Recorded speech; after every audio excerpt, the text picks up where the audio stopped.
Hey Pisces, it's Louisa Munson from For Good Astrology, and I'm here with a 5-minute update for you for the month of January 2023. Now, it's quite an interesting one for you, and I see there's a lot of development in terms of the energies of what you're creating with other people, in terms of your friendships and your networks, and not like your close set of people that you work with, but people just slightly outside of that. So, they could be your in-laws, they could be your step family, they could be people from your wider community, but not necessarily your close lot.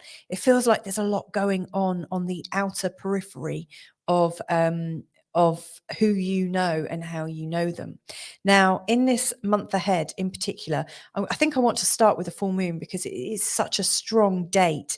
But the full moon is showing up in the part of your chart that is associated with your creativity, all those things that you're birthing. So your projects, your children, anything that's come from your passion, really. And that could also be, a new relationship, that you're in early days with and enjoying the sensuality of. So there is a lot of emotional and psychic energy. That's what you're getting really emotional about, is the sanctity and your ability to create things right now.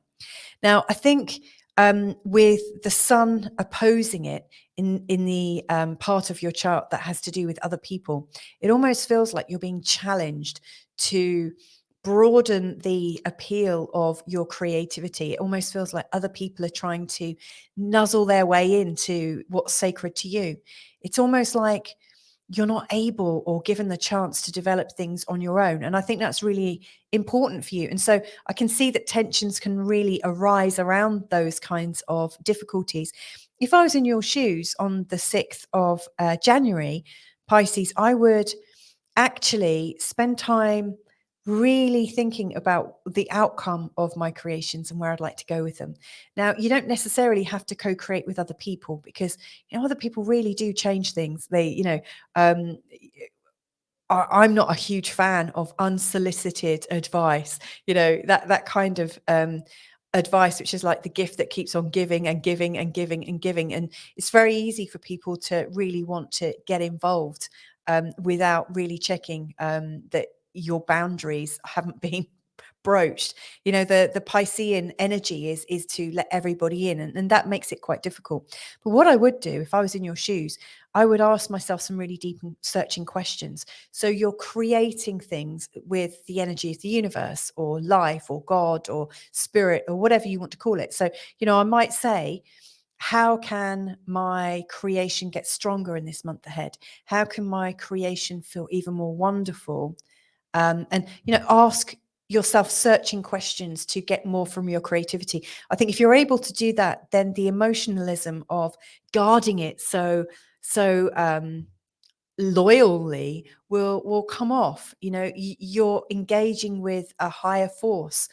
You're engaging with your unconscious mind and your higher self by asking those questions.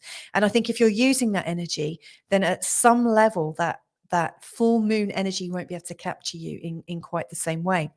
That said, there are definitely some advantages to inviting people in. And again, it's about how much trust you have in setting boundaries. So if you're feeling quite comfortable that you can manage the advice coming in from people, it might be a good time to actually say, I've got this idea. I'm wondering what you might have to contribute to it. So it's entirely up to you, but I think it's a case of how to manage it. Now, the great thing is that by the end of this period, you're actually moving into a space where the new moon is taking the energy from the co-creation with everybody, and it's coming back to you. It's almost like you're coming inward on yourself. It's a very, very sort of private time. And in fact, you always are getting a little bit more private around this time. It's almost like you're going into your own personal winter. Trust me when I share with you that this is just an adaptation. This is almost like a time of adapting to these new energies and getting very clear about what belongs to you and what belongs to other people. Your creations are sacred and they are special. And in this year ahead, as Saturn moves into your sign and Pluto moves into the sign of Aquarius, I'm really sure you're going to get the chance to prove it too. Anyway, that was your 5-minute forecast for this month ahead.